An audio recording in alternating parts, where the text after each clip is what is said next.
μας φίλοι, κυρίες και κύριοι. Και πολύ αγαπημένοι παιδάκια. Καλησπέρα. Σήμερα Θα παρακολουθήσετε κι άλλη μια περιπέτεια της Ρίτσας Ελευθερίτσας με τίτλο «Η Ρίτσα και ο Αποστόλης και ο Κωνσταντίνος Σούπερ Ήρωες». Σας ευχαριστούμε πολύ και σας ευχόμαστε καλή διασκέδαση και καλή παρακολούθηση.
Γεια σας παιδάκια!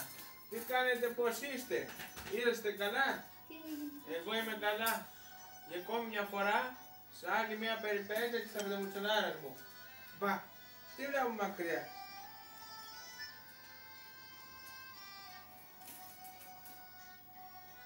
Τι είναι αυτό?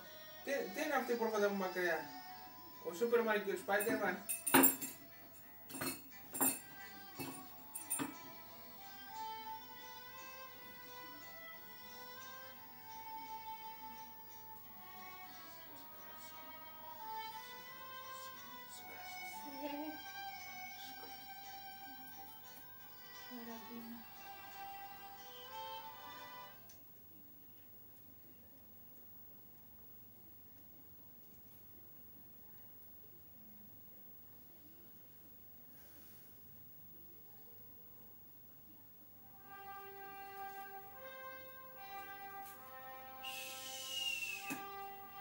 Ποιος είσαι?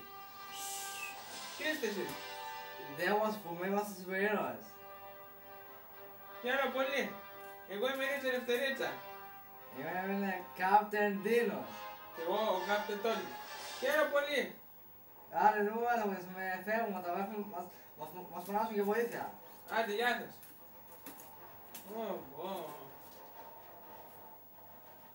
Καλώς τη μάνα μου. Ποια σου κόη μου. Τι κάνεις, πώς είσαι καλά? Καλά κόη μου. Πού ήσουνα? Σκλαβινή. Άντε, έλα μέσα. Ανοίξτε την πόρτα αμέσως. Ποιος είναι? Θα μου φόρτισες σε αυτή τη ζούγκλα. Πάψε. Ορίστε. Πάψε είπα. Γιατί με λες, με βρίζεις? Είμαι ένας κακοποιός. Κακοποιός είσαι? Ναι. Και τι θες? Να σε απαγωγεύσω. Και να με κάνεις? Να σε απαγάγω. Γιατί μωρέ, τι έκανα? Έτσι. Βοήθεια! Βοήθεια, σούπερ ήρωε! Αποστόλη, μας πάρε χωρίς βοήθεια. Μαμάνε. Έλα εδώ ρε, έλα εδώ ρε. Κακοί άνθρωπε. Έλα εδώ. Άσε με. Έλα εδώ ρε πάλι άνθρωπε, έλα εδώ. Μπράβο! Με βοηθήσαν οι σούπερ ήρωες! Μ' άρεσε κυρία μου, ποιος είμαστε? Όχι. Τα παιδιά σου είμαστε, ο Κωνσταντίνος και ο Αποστόλης. Α, καλά το κατάλαβα. Γνωστό το όνομα Ντίνος και Τόλης. Παιδάκια μου, με σώζετε τη ζωή, μπράβο! Εμείς τα Αποστόλες. Ε? Εμείς τα Αποστόλες με τον παππού. Α, μπράβο. Άντε, πάμε τώρα να το γιορτάσουμε, αλλά πρωτού να πούμε στα παιδιά πως άλλη μια περιπέτεια ήταν λίγο μικρή, δεν πειράζει. Του δίνει τη ελευθερία του επιτέλους. Θα έχουμε ξανά αύριο με μια νέα περιπέτεια. Μέχρι τότε, γεια σας! Γεια σας!